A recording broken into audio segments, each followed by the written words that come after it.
Hi, today we're going to be doing this lovely little robin, which is number 22 from Johanna Basford's Inky Advent Calendar. I'm going to actually start with the mistletoe. I've coloured a few different types of mistletoe across the different pages. Today I'm going to do it, actually I picked out some colours, I'm changing my mind. Excuse me, I'm going to do it in a slightly different way to I've done before so that you can get another idea of how to colour it. So I'm going to start with number 52. Now my idea is that we do a darker area here and get lighter towards the tip.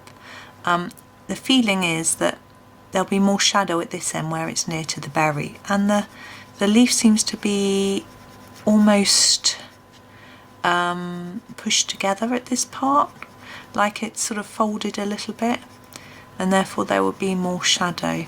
I think it also makes pictures look more interesting if we have a mix of colours, but you could always just do it one colour if you want to. Now mistletoe grows on trees in the UK, and it comes in a few different types of colour. So there's some more darker greens and lighter greens. If it's not a plant that you've seen before, if you're not in the UK, then I would go onto a search engine and look it up and you'll get an idea of what it looks like. But of course you could always just colour it any way you wish and have some fun with it. Gosh, I think my lamp is flashing. It's I don't know what's wrong with it. I noticed it was flashing this morning and I tried pushing in every cable to try and stop it, and it hasn't. This is number 50. I hope it's not showing up too much on the film. But if I'm noticing it, you probably are too. I could try turning it off, but then it's going to be really dark. It's dark in here. And if I put the main light on, we get really odd shadows because it's behind me. You get my whole shadow across the page, which is not good. So I'm just going with an even pressure across all of this. You could fade it out towards the end, but I want it to stand out and look quite bright, so I haven't done that.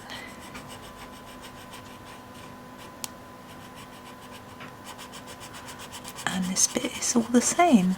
Of course you could also do this one different colours to the other one, they don't have to be the same. Now with the berries I'm going to make them very festive, so I'm going to actually use a sparkly pen on them, a silver glitter pen.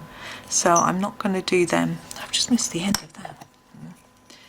I'm not going to do those until the end, so I'm just going to leave them. You could shade them with a bit of grey where they overlap and things like that, and I'm just not going to do that because I'm just going to plop a lovely blob of glittery silver pen over the top. And I've got this ribbon and we've got the bird. I think I'm going to do the lovely little bird first and then think about what colour to do the ribbon. Oh, I'm just going to drop my pencil on the floor, apparently. This is number 2. Now this is the sort of orangey red colour, and I'm thinking this will look okay for him because robins have got this reddy orangey colour going on.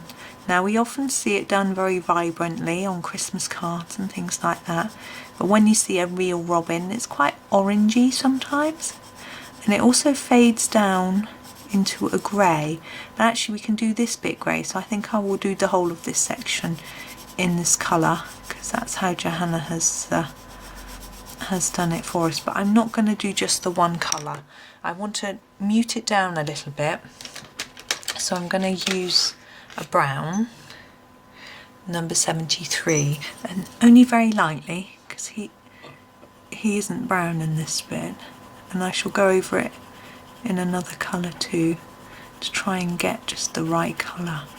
Gosh, that light, it's so flashy.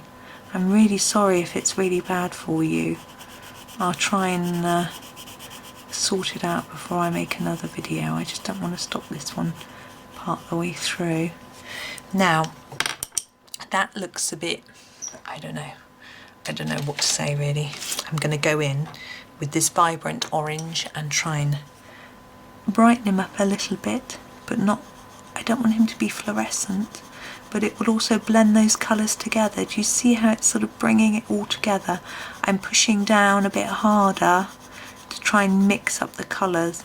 And the Ergosoft pencils, the colours don't really mix as such, but you get the layers of colour coming together with that. Now here, Johanna's shaded, and I can see why, because there would be some shadow under the wing. So I'm going to go back to this number 2 and just do a little bit more reddish colour just along here. I'm not going to take it all the way up because this bit wouldn't, because the wing is obviously loose and it working flat, but this bit stays in one place. So there we go. Could do a little bit under his eye as well, just to give him a bit of character. There he is. Now his brown, he's got this light grey underneath. Perhaps I'll do that first. And I'm going to use the number 80, which is the pale grey colour. Now they're almost white down here, but I'm going to just add a really light touch of grey all the way across to start with. And then I'm going to think about shadow. I'm going to make it a little bit darker down here. Again, where we've got the edge of the wing. And then maybe a little bit more underneath, because he would be in shadow more underneath. And then gently fade that upwards. There he is. I always call robins he's. I'm sure there must be girl robins, but I think it's only the male that has the red, but I might not be right on that one. Number 76, because I wouldn't know. When I see robins, they're always got this red. So unless, excuse me, unless the females don't ever venture out, or they look very much like another bird, I'm not really sure. I'm sure someone knows. But I do love watching the birds. But we used to feed them, but we don't anymore. We had problems with other animals coming in to get the food, which wasn't good. Our neighbours weren't happy either with that. So we stopped feeding them, which is a shame. But anyway, so you see I'm doing some more colour, layers of colour under here where I think these feathers are overlapping, and I'm going to do a little bit more in the end as well and take it up, and then it will hopefully give a sort of shine effect on those tail feathers, make it look like they're a little bit silky. And we'll do the same on this section where the wings are, so we'll darken the tips, not as hard as we have here because those bits are in shadow, these bits aren't. So darken all these tips and this bit as well, and then just gently fade it up. Now I think the top of the head would probably be lightish. Now I can't remember what colour the beak of a robin is, which isn't very good, or what colour the legs are. Often they can be a little bit fleshy coloured. I don't think I want to do that. I'm just going to tidy up that bit. There we go. So, I might do him, maybe get some grey. He has some grey legs.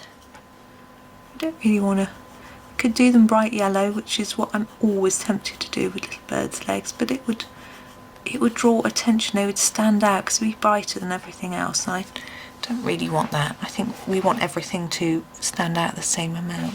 And I think his beak could be this grey too. I'm going to try and leave a tiny white bit or a lighter bit. Okay, now I'm looking at the ribbon, and I was going to do it red, but I'm thinking I'm going to do it blue. I think that sort of contrasting colour might work well. I'm just going to move some pencils out of my way. Number 3 is not the darkest blue, but a dark blue. Now what I'm going to start with doing is a light layer of the blue over the whole ribbon, and while I'm doing this I'm thinking about how I'm going to shade and shadow the ribbon by adding some darker colour, by putting more layers on, and where am I going to add that in and where am I going to leave it light. So as I do this I'm looking at the ribbon and thinking. I also find just adding an even layer is very relaxing. No, you don't have to worry about anything except trying to stay in the lines, but even then, so on. Okay, so this is the last piece of pretty ribbon.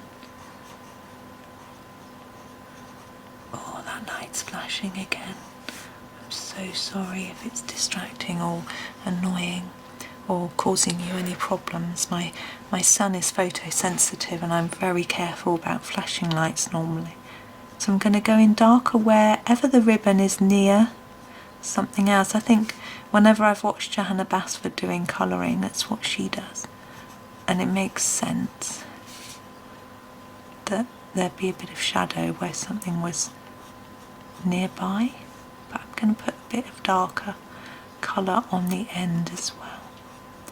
Just because we've got such a long piece, it just gives it some interest. And then we'll go through here. Yeah, my son reacts to certain lights, but he's okay. He hasn't been affected by anything much.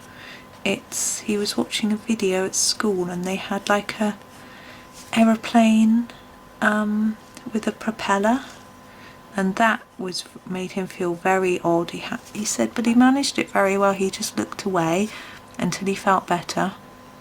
But because he's been tested for this and been exposed to really severe lights, he knows exactly how it feels when he's reacting.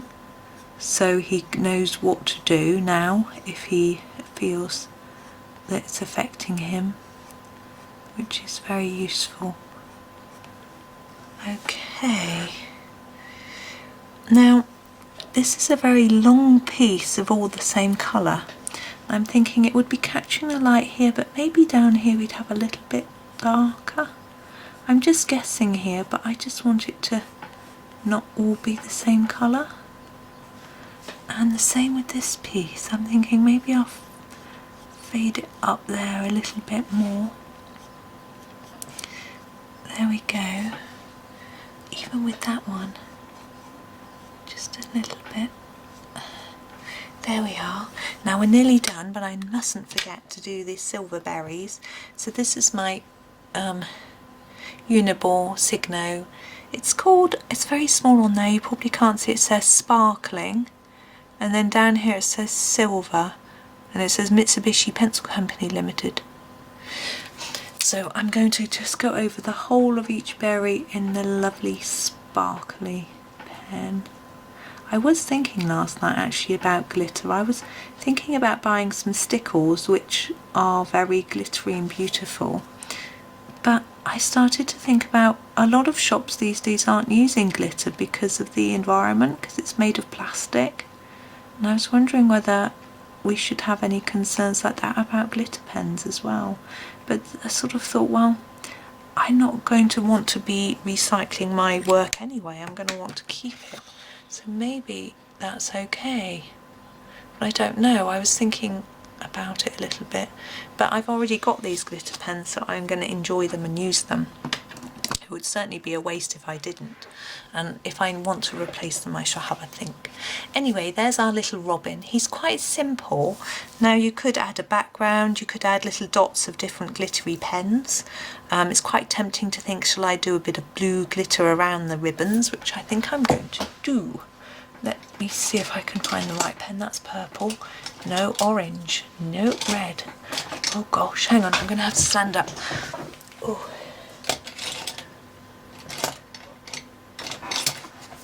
Right, there he is, Mr. Blue Glitter Pen. And I think I'm going to go, oops, sorry, I've knocked that, just around the edge of the ribbon. I think on the inside, just some dots around there. I'm trying to think about the sort of thing that Johanna might do if she was just embellishing it a little bit. Obviously she's all of our inspiration for these works, and I'm going to do it on this one as well, just in there, and then one there and a couple here. Now this one is facing the other way, but do I do them outside or inside? I think I'm going to do the outside so I avoid the number 22, because I don't want to draw on top of that. I don't know why. There we go. I'm going to leave it there now though, I'm not going to fiddle. I should just tip it so you can see the little blue sparkles. There we go. So I hope you enjoyed that. Thank you so much for watching and happy colouring.